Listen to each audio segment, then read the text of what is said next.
আমার শ্রদ্ধা, নমস্কার, কৃতজ্ঞতা। আজকে যার স্মরণে এই বক্তৃতাটির আয়োজন হয়েছে, আমার সৌভাগ্য হয়েছিল একাধিকবার তার সঙ্গে সাক্ষাৎ পরিচয়ে আসার। বিশেষত আমি যখন বেলুড় বিদ্যামন্দির কলেজে ছিলাম, তখন শ্রীরামকৃষ্ণের আবির্ভাবের ১৭৫ বর্ষ পূর্তি উৎসব উপলক্ষে আমরা একটি আলোচনা চক্রের আয়োজন করেছিলাম। সেখানে শ্রী গুপ্তকে আমরা বলেছিলাম, দীপক বাবুকে, যে আপনি যদি অনুগ্রহ করে আসেন। তখন অনেক বয়স হয়েছে, কিন্তু উৎসাহের তার কোথাও কমতি ছিল না। গেলেন, বললেন। কিন্তু যেটা সবচেয়ে দারুণ লেগেছিল সবার, আজও আমাদের বিদ্যামন্দিরের সেই সময়ের মাস্টারমশাইরা এটা মনে রেখেছেন, বক্তৃতা হয়ে যাওয়ার পরে টিচার্স রুমে বসে প্রায় ১.৫ ঘন্টা ধরে একটা বৈঠকি মেজাজে আড্ডা চলল, পুরোপুরি কথামৃতের আড্ডা। বক্তৃতা যা হলো হলো, কিন্তু তারপরে পুরো কথামৃত নিয়ে এবং তার কাছে মাস্টারমশাইয়ের যে স্মৃতিগুলো ছিল সেগুলো নিয়ে, এই বাড়িটার স্মৃতি নিয়ে দীর্ঘ সময় ধরে নানান কথা আলোচনা, প্রশ্ন উত্তর, গল্প গুজব, হাসি মশকরা চলল। আমরা সবাই মুগ্ধ হয়ে গিয়েছিলাম। আমার মনে আছে আলোচনা চক্রে শেষ হয়েছে বিকেলবেলা 4:30। তা আমরা মানে প্রায় অন্তত 15-20 জন শিক্ষক অধ্যাপক, আমরা 6-7 জন মহারাজ বসে আছি। সন্ধ্যে 6:30টার সময় দীপক বাবু বেরোলেন। এই সময় ধরে পুরো চলল। পূজ্যপাদ সিদ্ধেশানন্দজি বললেন যে কি অসামান্য অবদান শ্রী দীপক গুপ্ত রেখে গেছেন এই ভবনটিকে সংরক্ষিত করে। রামকৃষ্ণ মঠের কাছে তিনি তুলে দিয়েছেন। রামকৃষ্ণ মঠ এটাকে চালাবে, এই প্রত্যাশা তার ছিল, সেটি বাস্তবায়িত হয়েছে। তা তো ঠিক, কিন্তু রামকৃষ্ণ মঠের কাছে এসেছে অনেক পরে। তার আগে পর্যন্ত এই যে দশকের পর দশক ধরে এই পরিবার এবং শেষে শ্রীদীপক গুপ্ত এটিকে এত যত্নে রেখেছেন, ঐতিহ্যকে সংরক্ষণ করতে আমাদের জাতি প্রায় ভুলে গিয়েছে। কিন্তু দীপকবাবু সেই সব ভোলা জাতির মধ্যে এক বিরল ব্যতিক্রম। সেটি নিজের জীবন দিয়ে সেটি তিনি প্রমাণ করে গিয়েছেন। আগামী দিনে নিশ্চয়ই রামকৃষ্ণ ভাব প্রবাহের ইতিহাস দারুণভাবে রচিত হবে, হয়েছে অনেক, আরো হবে। এবং আমাদের গভীর বিশ্বাস সেখানে শ্রীগুপ্তের নাম স্বর্ণাক্ষরে লেখা থাকবে, তার এই অপূর্ব সাধনার কথা। কথামৃতকার এই বাড়িতে বসে কথামৃতকে জগতের কাছে দিয়ে গিয়েছিলেন, আর দীপক গুপ্ত এই বাড়িটিকেই জগতের কাছে দিয়ে গেলেন। এই যুগের একটি তীর্থকে দান করে দিলেন আমার এই জগতের কাছে। তাকেও আমার ভূয়ো ভূয়ো প্রণাম নিবেদন করি। আজকে যে বিষয়টি নিয়ে আলোচনা, সেটি পূজ্যপাদ মহারাজ রেখেছেন অবতার বরিষ্ঠ শ্রীরামকৃষ্ণ। আমাদের এই রকম একটি বিষয় আলোচনা করতে গেলে নিজেদের খুব মানে বিপন্ন বোধ হয়। কেন বিপন্ন বোধ হয়? তার কারণটা হচ্ছে ঠাকুরের জীবনের মহিমা আলোচনা করা, আর তার উপর তার জীবনের তত্ত্বকে পরিস্ফুট করার জন্য যে কৃতার্থতা দরকার, যে সাধনা দরকার, তা ব্যক্তিগতভাবে আছে বলে কখনোই মনে করতে পারি না। রূপ গোস্বামীর একটি শ্লোক কয়েকদিন আগে পড়তে পড়তে চোখে পড়েছিল। রূপ গোস্বামী একটি বিখ্যাত নাটক লিখেছিলেন বিদগ্ধ মাধব নাম দিয়ে। চৈতন্যের জীবনী, চৈতন্য মহাপ্রভুর জীবনী সংক্রান্ত নাটক, এটি জীবন সংক্রান্ত নাটক। সেখানে তিনি লিখছেন, অভিব্যক্তা মত্ত প্রকৃতি লঘু রূপাদপি বুধা विधात्री सिद्धार्थान हरिगुणमयी वक्रतिरियम पुलिंदेनाप्यग्नि किमु समिध मुन्मथ्य जनितो हिरण्य श्रेणी नाम परहत हिरण्य श्रेणी नाम पहरति नान्त कलुषताम। মানেটা এইরকম, হে পণ্ডিতেরা, আমার নাম রূপ। রূপ গোস্বামী লিখছেন, আমার নাম রূপ, সুতরাং স্বভাবতই আমি ক্ষুদ্র, অত্যন্ত ছোট। রূপ মানেই তা বিনাশী।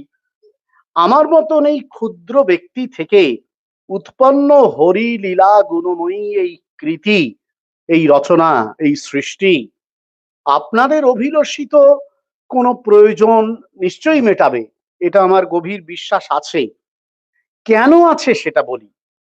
প্রকৃতিবশত, রূপ গোস্বামী লিখছেন, প্রকৃতিবশত নিতান্তহীন যে পুলিন্দ, অর্থাৎ অতি নিম্ন গোত্রের মানুষ, কম পণ্ডিত, কম সামর্থ্য সম্পন্ন, সব দিক থেকেই অসহায় যে নিম্ন গোত্রের মানুষ, সে যদি শুকনো কাঠ ঘষে আগুন তৈরি করে, তবে সেই আগুন কি তার সঙ্গে সংযুক্ত সমস্ত প্রকার সোনার অন্তর্নিহিত মলিনতা দূর করতে পারবে না? সেই আগুনও পারবে।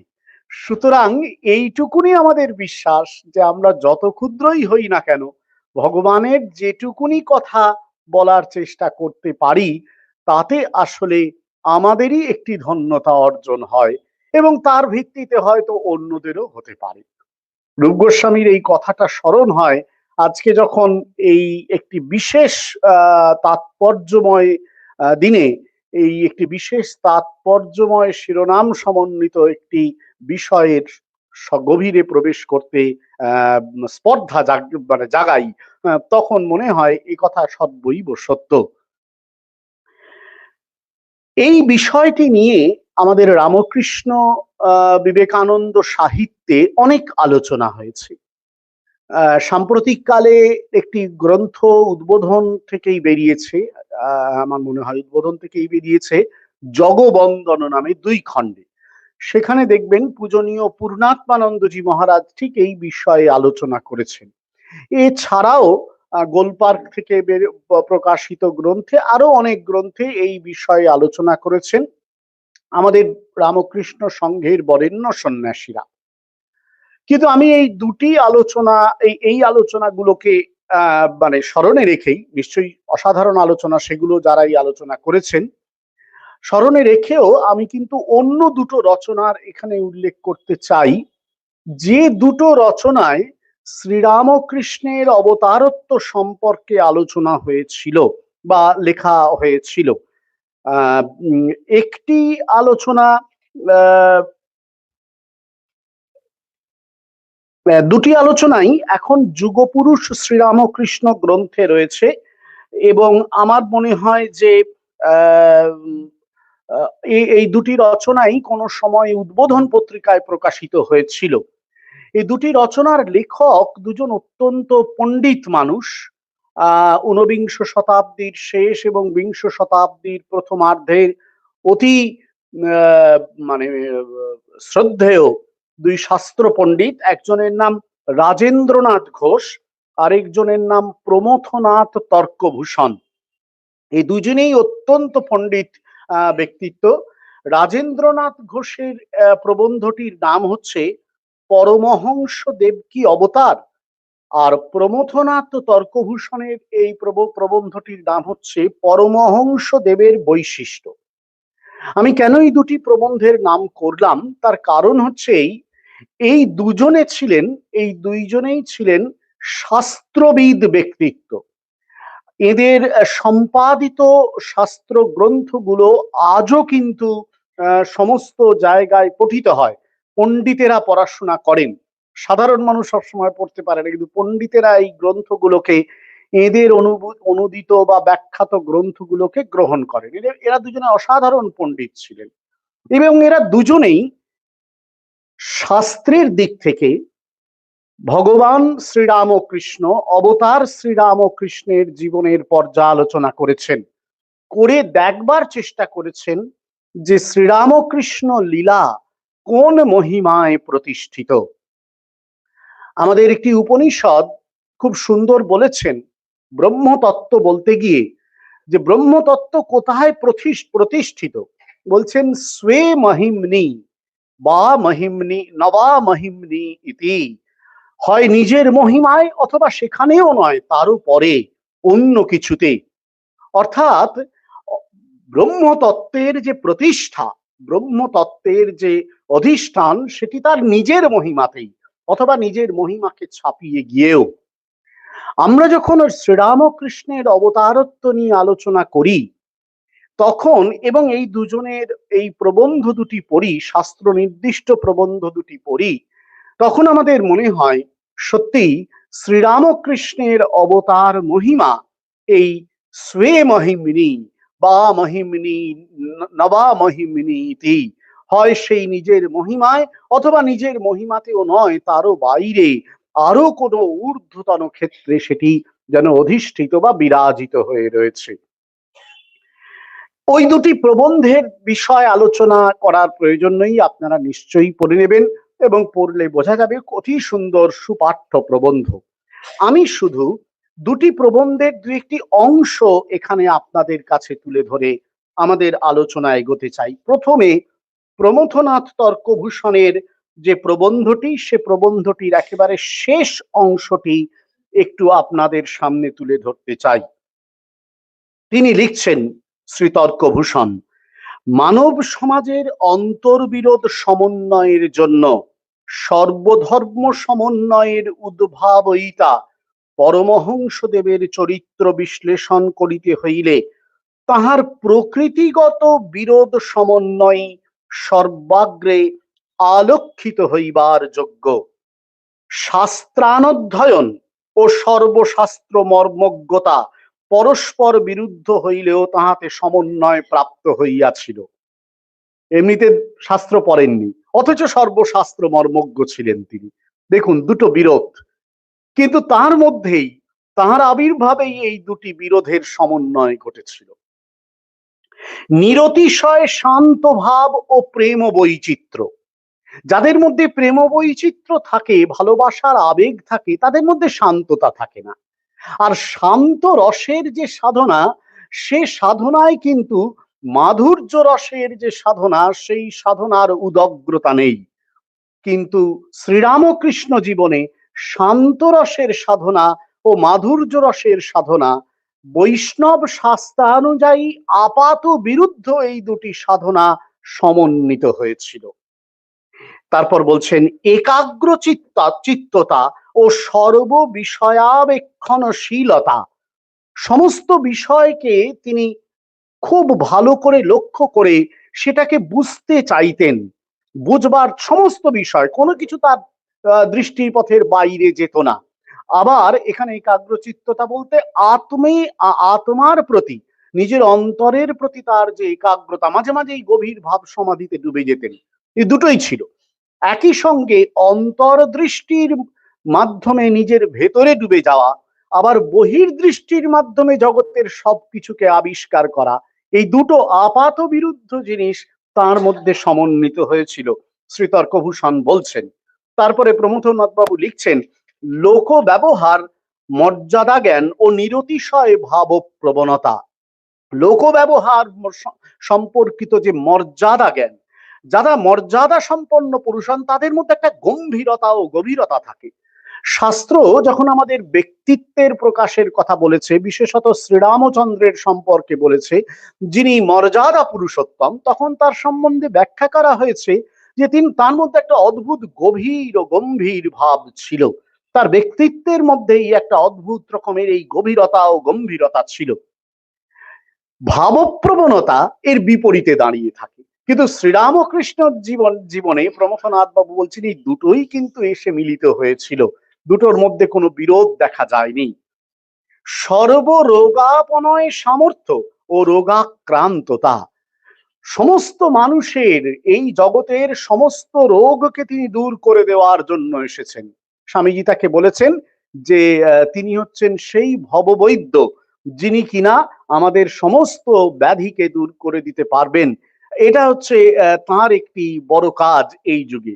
অথচ প্রমথনাথ বাবু বলছেন তিনি নিজে রোগাক্রান্ত হয়েছেন, অথচ জগতের কিন্তু সমস্ত ব্যাধি তিনি দূর করছেন। কতজন তার কাছে এসেছে তাদের মানে মানসিক আধি ব্যাধি নিয়ে, তার কাছে এসে সেসব কোথায় দূরে চলে গিয়েছে।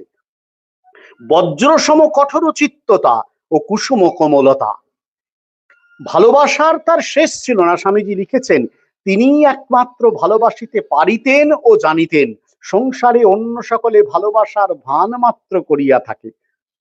এটা ঠাকুরের সম্বন্ধে সত্য আমরা দেখেছি। কি তার ভালোবাসা, তার সন্ন্যাসী পার্ষদ, গৃহী পার্ষদ সবাই তার এই ভালোবাসার কথা বলেছেন। শুধু নরেনকে তো ভালোবাসতেনই, কিন্তু নরেন ছাড়াও পরবর্তীকালে তার পার্ষদদের যারাই ছিলেন তারা বলেছেন যে তাদের প্রত্যেকেরই যেন মনে হতো ঠাকুর তাকে বেশি ভালোবাসছেন, সবচেয়ে বেশি ভালোবাসছেন, এরকম মনে হতো। আবার কিন্তু প্রয়োজনে তার মধ্যে সেই কঠোর চরিত্র প্রকাশ পেয়েছে। ভক্ত যখন খুব আকুল হয়ে পড়েছেন পুত্র শোকে, তখন কিন্তু তিনি একেবারে যেন উঠে দাঁড়িয়েছেন, কি বজ্র গম্ভীর স্বরে তিনি বলছেন, রণবেশে কাল আসে, মানে ঘরে এসে প্রবেশ করছে, সুতরাং তাকে কিন্তু জীবকে কিন্তু সমরে এবার শাস্তেই হবে, উপায় নেই।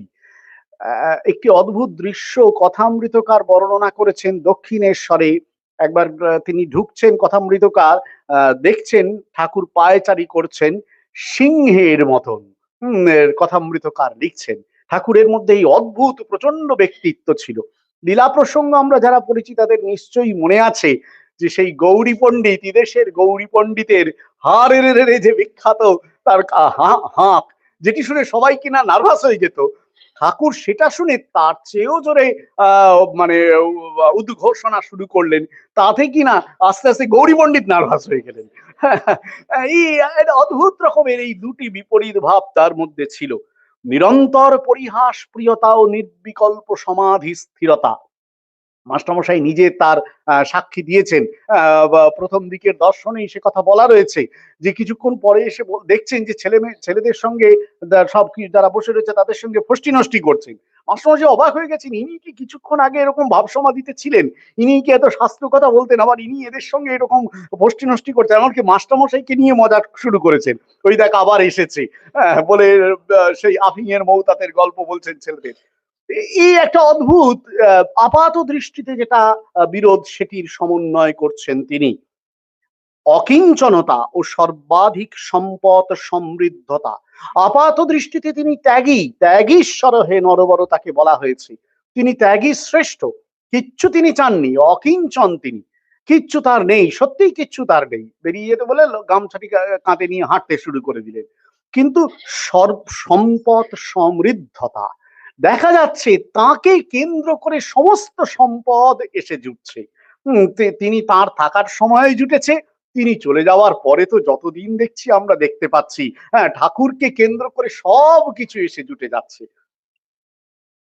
এই সমস্ত প্রমথনাথ তর্কভূষণ এই লিস্টটা, তালিকাটা বলে বলছেন, প্রভৃতি পরস্পর বিরুদ্ধ ভাব নিবহের পরস্পর বিরোধ এ যুগে একমাত্র তাহাতেই সমন্বয় প্রাপ্ত হইয়াছিল।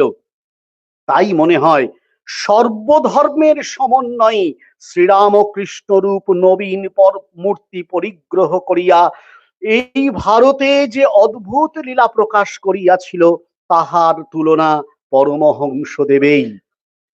সর্বধর্ম সমন্বয় বলতে কেবল হিন্দু, মুসলিম, খ্রিস্টান, শাক্ত, বৈষ্ণব, জৈন তা নয়।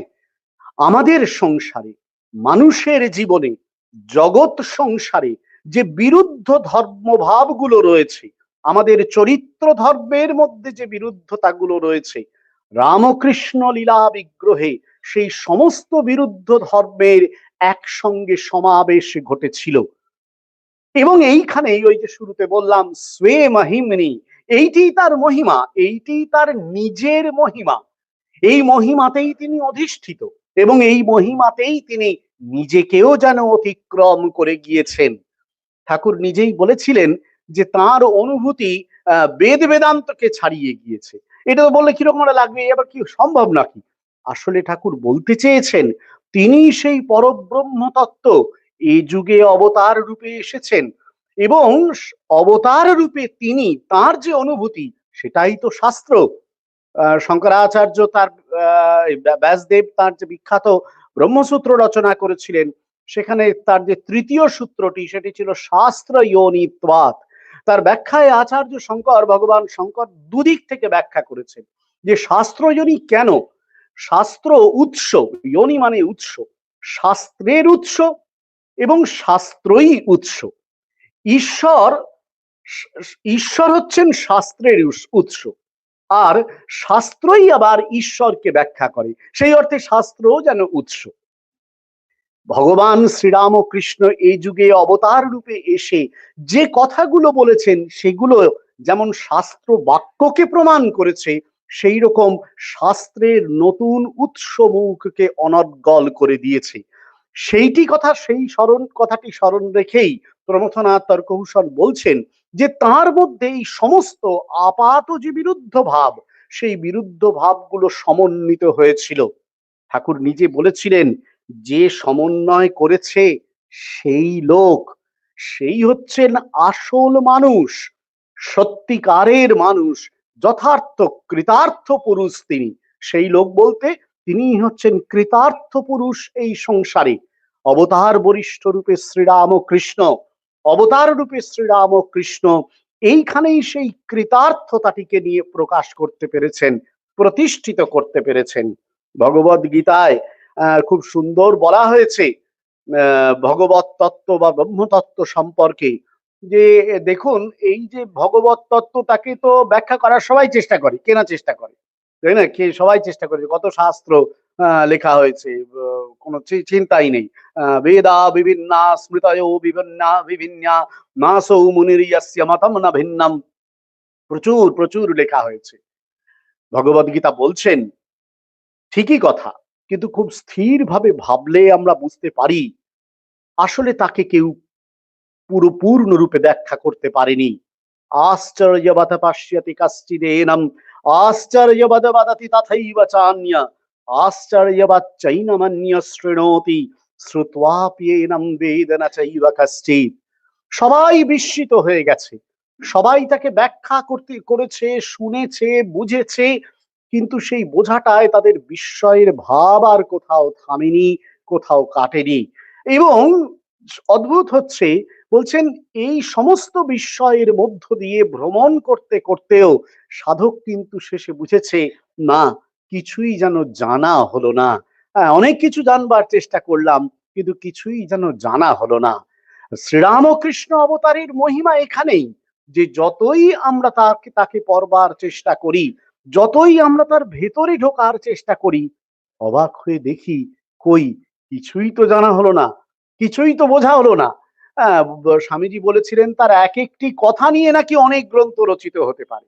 তার জীবনী রচনা করতে চাননি, স্বামীজি বলেছেন শিব গড়তে বানর গড়ব, ভাবাই যাবে না একেবারে।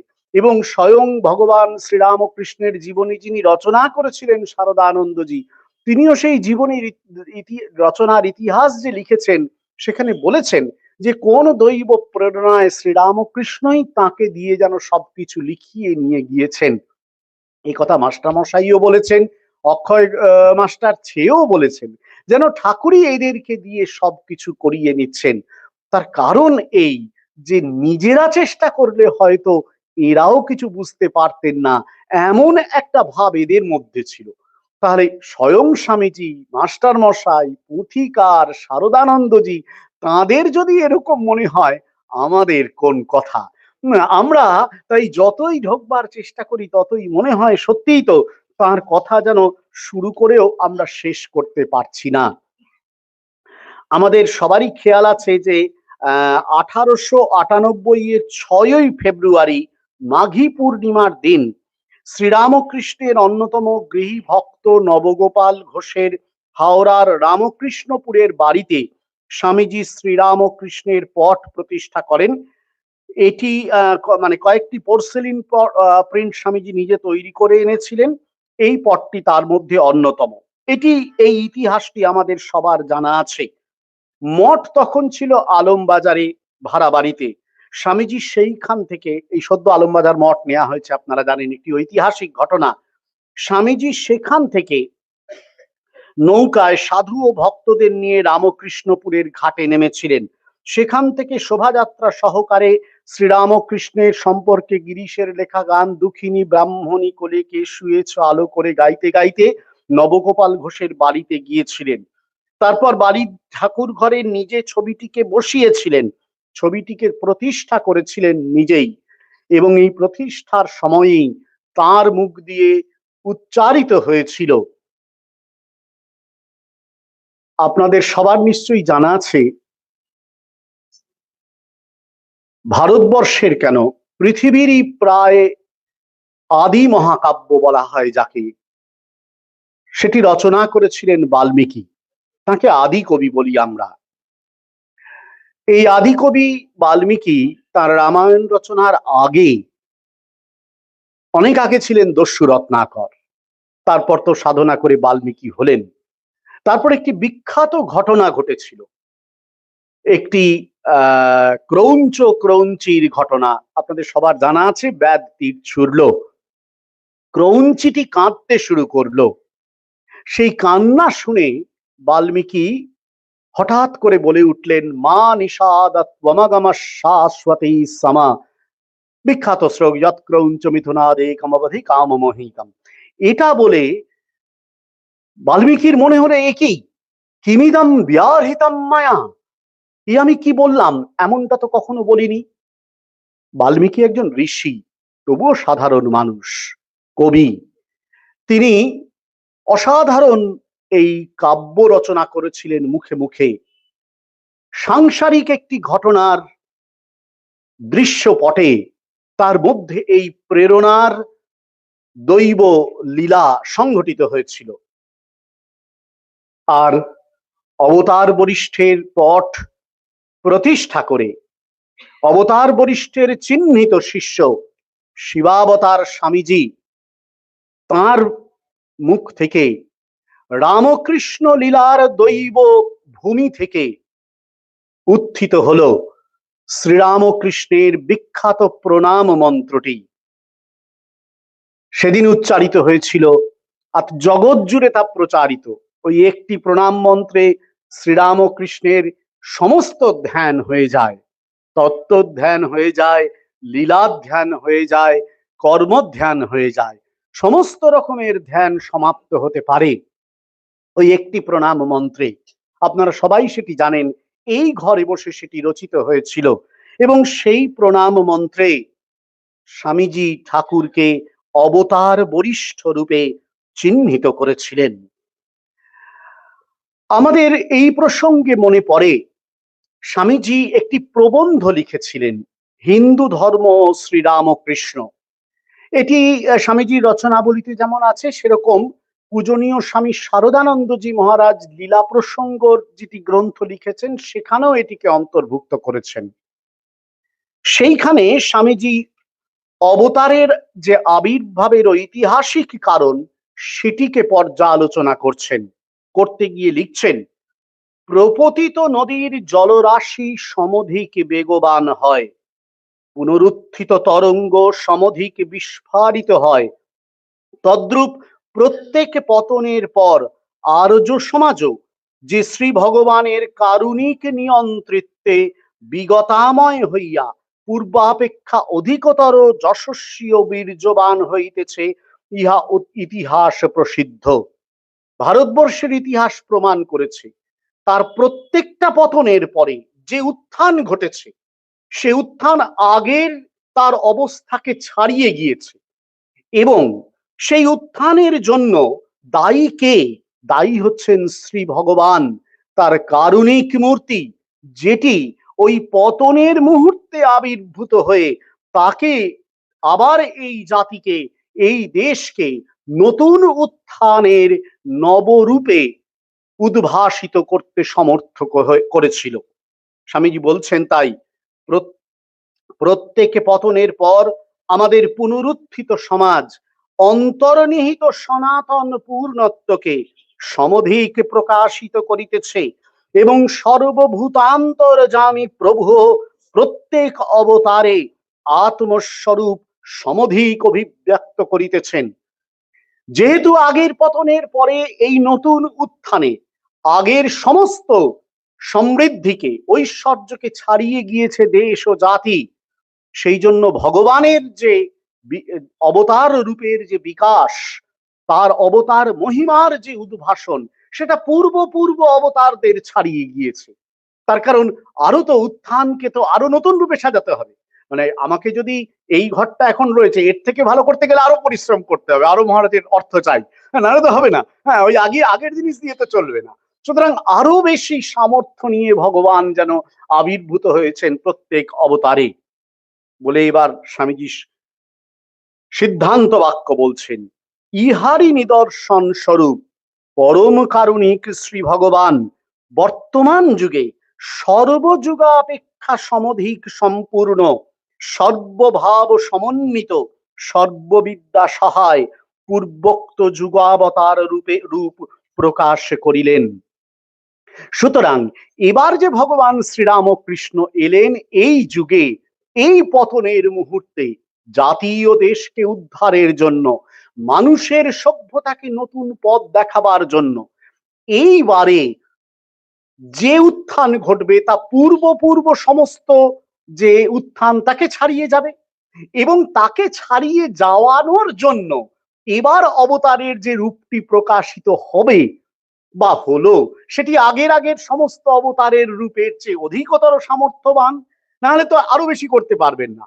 এই কারণেই স্বামীজি ঠাকুরকে অবতার বরিষ্ঠ রূপে এইবারে নির্ণীত করেছেন। এখন এখানে একটা প্রশ্ন আসতেই পারে, আপনারা বলতে পারেন, অনেকেই বলতে পারেন যে মহারাজ এটা তো 1 নম্বর স্বামীজি বলেছেন, আর 2 নম্বর হচ্ছে যে আপনারা এটাকে প্রচার করে চলেছেন, ব্যাখ্যা করে চলেছেন। স্বামীজি তো বলবেনই ঠাকুরের শিষ্য, আর আপনারা তো বলবেনই আপনারা রামকৃষ্ণ মিশনের সাধু, এর মধ্যে আর মহত্ব কি আছে? আসলে কিন্তু তা নয়। এই কথা যে কেবলমাত্র একটি সম্প্রদায় বিশেষের উদ্ঘোষণা, তা যেন আমরা কখনো মনে না করি। আমরা একটু দেখবার চেষ্টা করি যে তিনি এটা যে কেবলমাত্র সম্প্রদায় বিশেষের উদ্ঘোষণা নয়, তার একটি নিদর্শন ছোট করে আমরা দেখবার চেষ্টা করি। শ্রীরামকৃষ্ণকে নিয়ে জীবনী লিখেছেন রোমারোলা, আপনারা জানেন। রোমারোলা কিন্তু অবতারবাদে বিশ্বাসী ছিলেন না, ভক্তির দৃষ্টিতে লেখার কোনো আগ্রহ তার ছিল না, পিপলস মুভমেন্ট করেছিলেন তিনি। সুতরাং তার এই বিরাট অবতার বিশ্বাস, ঈশ্বর বিশ্বাস সব ছিল না। কিন্তু যখন তিনি এই জীবনীটি নিয়ে গ্রন্থটিকে সম্পূর্ণভাবে রচনা করতে গেলেন, সম্পূর্ণ করলেন, তখন তিনি বলছেন, নাও, রোমারোলা বলছেন, রামকৃষ্ণ সম্প্রদায়ের কেউ নয়, তার বাইরে রোমারোলা বলছেন, now I read it, every word clear and complete in the book of life, held out to me by the illiterate genius who knew all its pages by heart, Sri Ramakrishna. এখন আমি আবার এই ঈশ্বর নামক গ্রন্থটি পাঠ করছি। নিজে যে বইটা লিখেছেন সেটার কথাই বলছেন, ঈশ্বর নামক গ্রন্থটি পাঠ করছি। প্রতিটি শব্দ আমার কাছে স্পষ্ট পূর্ণ হয়ে উঠছে। এখন তো আমি পাঠ করছি সেই নিরক্ষর প্রতিভা রামকৃষ্ণের জীবনী গ্রন্থে। জগতের সামনে তিনি এই ঈশ্বরের ঐশ্বর্যকে নিয়েছেন। লিখছেন রোমারোলা, it is because Ramakrishna more fully than any other man not only conceived but realized it himself the total unity of this river of God, open to all rivers and all streams, that I have given him my love. সকল নির্ঝর ও সকল নদীর যেখানে মিলন ঘটেছে, সেই একমাত্র রামকৃষ্ণই সমস্ত ঈশ্বর ও ধর্মরূপী মহানদীর মহাসংযম। তিনি কেবল নিজের মধ্যে, রোমারোলা লিখছেন, খেয়াল করুন, তিনি কেবল নিজের মধ্যে অন্যদের চেয়েও পূর্ণতর রূপে কল্পনা করেছিলেন। সেটা নয় কেবল, সেটা তিনি উপলব্ধিও করেছিলেন। অন্য সবাই যেভাবে এই জগৎ সংসারকে দেখে, তাকে চালনা করতে চেষ্টা করে, শ্রীরামকৃষ্ণ সবার চেয়ে পূর্ণতর রূপে সেটি করতে পেরেছিলেন। রোমারোলা এই কথাটি খুব স্পষ্টভাবে লিখে গিয়েছেন। আমাদের নিশ্চয়ই মনে থাকবে রবীন্দ্রনাথ ঠাকুরের কথা। রবীন্দ্রনাথ কিন্তু শ্রীরামকৃষ্ণের প্রতি যে খুব একটা তুষ্ট ছিলেন এটা মোটেই ভাববেন না। হ্যাঁ, সত্যিকারের কথা, এবারে ঐতিহাসিক কথা। রোমারোলার সঙ্গে তার যে কথোপকথন হয়েছিল, সেখানে তিনি বলেছিলেন, if you want to know India, study Vivekananda. কিন্তু একটি জায়গায় রোমারোলা লিখেছেন যে কালী উপাসক রামকৃষ্ণের প্রতি তিনি কিন্তু শ্রদ্ধা জ্ঞাপন করতে পারেননি। এমনকি কোনো কোনো জায়গায় তিনি ঠাকুর যে ওই চিড়িয়াখানা দেখতে গিয়েছিলেন, সেখানে পশুরাজ সিংহকে দেখে ভাব সমাহিত হয়েছিলেন, এটিকেও তিনি কটাক্ষ করেছিলেন।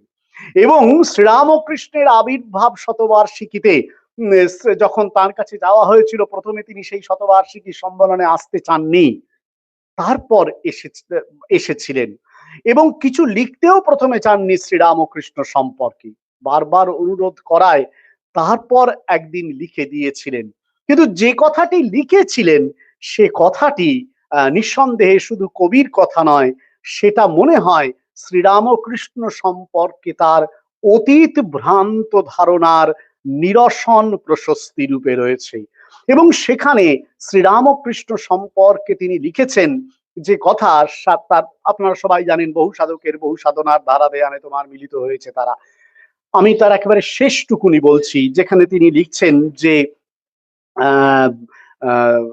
মানে যেখানে বহু সাধকের বহু সাধনার ধারা দেহানে তোমার মিলিত হয়েছে তারা, তোমার জীবনে অসীমের লীলা পথে নূতন তীর্থ রূপ পেলেও জগতে, দেশ বিদেশের প্রণাম আনিল টানি, সেইখানে মোর প্রণতি দিলাম আনি।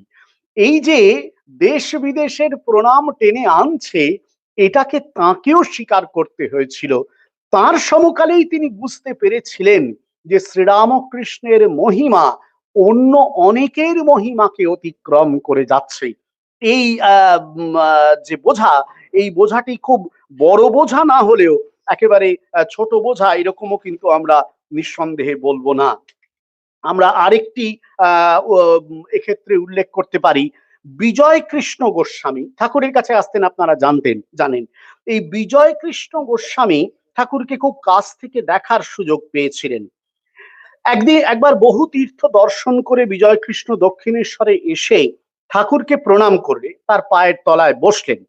তখন একজন তাকে জিজ্ঞাসা করছে, যারা অন্যান্যরা বসেছিলেন তাদের মধ্যে একজন বিজয় কৃষ্ণকে জিজ্ঞাসা করছেন, আচ্ছা আপনি তো এত তীর্থ দেখে এলেন, তো কি দেখলেন বলুন তো তীর্থে গিয়ে? বিজয় কৃষ্ণ উত্তর দিচ্ছেন, শ্রীরামকৃষ্ণ বসে আছেন, বিজয় কৃষ্ণ উত্তর দিচ্ছেন, কি বলবো, দেখছি যেখানে এখন বসে আছি এইখানেই সব, কেবল মিছে ঘোরা, কোনো কোনো জায়গায় এরই 1 আনা কি 2 আনা, কোথাও 4 আনা, এই পর্যন্ত, এইখানেই পূর্ণ 16 আনা দেখছি। বিজয়কৃষ্ণ যথেষ্ট বড় সাধক ছিলেন। সমকাল সাধারণত প্রশংসা করে না, সমকাল সন্দেহের চোখে দেখে। কিন্তু সমকাল যদি সেই সন্দেহ ভগ্ন করে প্রশংসার দৃষ্টি, শ্রদ্ধার দৃষ্টি, সম্মানের দৃষ্টি তুলতে পারে, তাহলে বুঝতে হয় যার উদ্দেশ্যে তুলছে সেটি তিনি নিঃসন্দেহে স্বতন্ত্র। একে স্তোক বাক্যও বলা যাবে না, তার কারণ বিজয় কৃষ্ণ অন্য সম্প্রদায়ের অন্তর্গত ছিলেন। এই কথাটি বলে বিজয় কৃষ্ণে তারপরে আরেকটি কথাও বলেছেন, সেটি কিন্তু মারাত্মক। এইখানেই পূর্ণ 16 আনা দেখছি বলে একেবারে শেষ করছেন যখন, তখন বলছেন, ধরা না দিলে ধরা শক্ত। সে কারণেই সমস্ত সমকাল বুঝতে পারেনি, এখনো উত্তরকাল পুরো বুঝতে পারেনি। এখনো ঠাকুরকে নিয়ে দেখা যায় এমন এমন প্রবন্ধ বেরোচ্ছে, পড়লে মজা লাগে, ভাবে বোঝা যায় হ্যাঁ ঠিক আছে, এরকম তো কিছু মূর্খ না থাকলে আর অন্যদের পড়ার তাৎপর্য কোথায় থাকবে। কিন্তু আস্তে আস্তে জগৎ বুঝবে। স্বামীজি একদিন বৃন্দাবন দাস তার চৈতন্য ভাগবতে লিখেছিলেন, অদ্যাপিহ প্রেমলীলা করেন গৌর রায়, কোন কোন ভাগ্যবানে দেখিবারে পায়। আজও প্রেমলীলা করে চলেছেন তিনি, কোন কোন ভাগ্যবান আজও তার দেখা পাচ্ছেন নিশ্চয়ই। ধীরে ধীরে কাল আসবে যখন সব ভাগ্যবানের কাছেই তিনি তার নিজের স্বরূপ উন্মোচিত করবেন। হাটে হাঁড়ি একদিন ভেঙেছিলেন, সেটা আসলে ভাঙার সূচনা, সমাপ্তি নয়। এ ভাঙা প্রতিদিন ঘটে চলবে, সাধকের সাধনার দ্বারা এ ভাঙা সম্পূর্ণ হবে, এটা আমরা নিশ্চিত বলতে পারি। আমরা আমাদের আলোচনার শেষের দিকে স্বামীজির প্রসঙ্গ আরেকবার নিয়ে আসতে চাই। আপনারা নিশ্চয়ই জানেন যে স্বামীজি শ্রীরামকৃষ্ণের সম্পর্কে কি উচ্ছ্বসিত কথা বলে গিয়েছেন। তার একটি প্রমাণই যথেষ্ট, একটি বা দুটি প্রমাণ আমাদের কাছে নিত্য উপস্থিত হয়। আমরা আসলে রেগুলার যা আসে তাকে বেশি মূল্য দিই না অনেক সময়, তাই না? ধরুন রেগুলার আপনি বাড়িতে বা যে মানে এখানে এলেন প্রতিদিন, যে ফল প্রসাদটা মহারাজ আপনার দিলেন আর নিয়ে চলে গেলেন, খুব একটা না। কিন্তু যদি বিশেষ উৎসবের দিনে বেলুড় মঠে প্রসাদ পাওয়া যায়, তখন তার একটা আলাদা মান্যতা থাকে আর কি। এরকম আমাদের মনে হয়। আমরা রেগুলার একটা প্রসাদ পাই। খণ্ডন ভব বন্ধন আর ওং হ্রিং ঋতম, দুটি কিন্তু স্বামীজির রচনা। শ্রীরাম ও কৃষ্ণকে এমন ভাবে বোঝা আর কেউ বুঝতে পারেননি, এমন ভাবে বোঝানো কেউ বোঝাতে পারেননি। অবতার মহিমা, শ্রীরামকৃষ্ণ তত্ত্ব, শ্রীরামকৃষ্ণ কার্যধারা, ওই যে বললাম তত্ত্বধ্যান, লীলাধ্যান এবং কর্মধ্যান, অবতারের এই যে ত্রিধ্যানময়, অবতারকে নিয়ে যে এই যে ত্রিধ্যান সাধকের বলা হয়ে থাকে, এই তিনটি ধ্যান যদি ওই প্রণাম মন্ত্রের সূত্রাকারে থেকে থাকে, তাহলে এই যে খণ্ডন ভব আর ওম হৃমৃতম, এই দুটি স্তোত্রে তাকেই তিনি ভাষ্যাকারে ব্যাখ্যা করেছেন। সে আলাদা আলোচনার বিষয়। কিন্তু স্বামীজি যে কি উচ্চতায় এবং কোন গভীরে শ্রীরামকৃষ্ণকে ধরে রেখেছিলেন, এটি তার প্রমাণ। স্বামীজি নিজে তার শিষ্য শরৎ চক্রবর্তীকে 1897 এর 3রা জুলাই একটি চিঠি লিখেছিলেন। সেই চিঠিতে তিনি লিখছেন,